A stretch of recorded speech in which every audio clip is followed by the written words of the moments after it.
So where does fat go when we burn it? Does it go to one place or the other? Sure. Well, this is one of the major fascinations we have with physiology, right? But the quick answer is the majority of the fat you lose when we're talking about like actual fat loss comes through respiration. And so the very simple answer is when you take a breath, you breathe in mostly oxygen. That's O2, right? That's mostly what's in our atmosphere. When you breathe out, you exhale CO2. So the difference is carbon. So your fat is basically big long chains of carbon.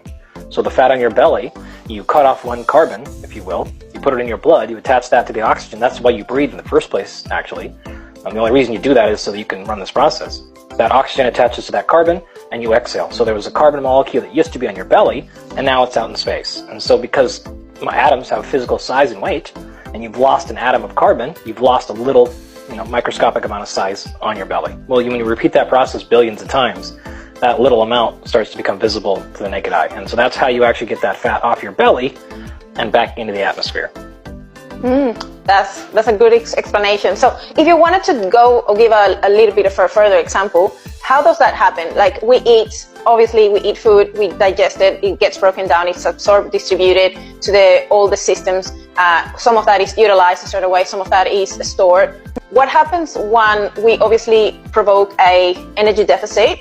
So that is what energy balance makes us or allows us for the mechanisms of fat burning. So what happens in that situation? It's what I call the third grade circle of life, right? It's probably something you learned in third grade or something like that.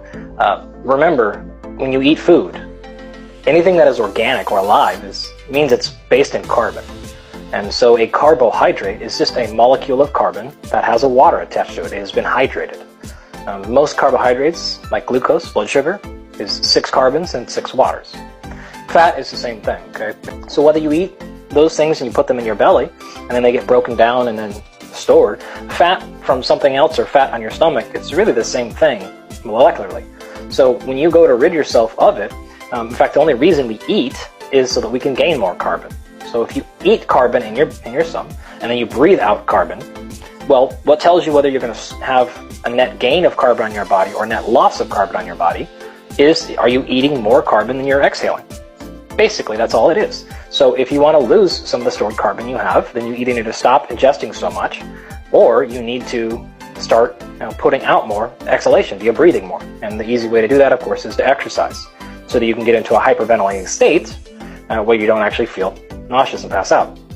So that's really kind of the most simplistic view is, and this is why, honestly, if you look across, say, the science, high-fat, low-carb diets, high-carb, low-fat diets, none of these things really matter when it comes to effective fat loss. They're all pretty equal because they're just different systems of helping you eat less total calories, and in this case, less carbon, right? It's really what it's about is carbon. So either way is fine.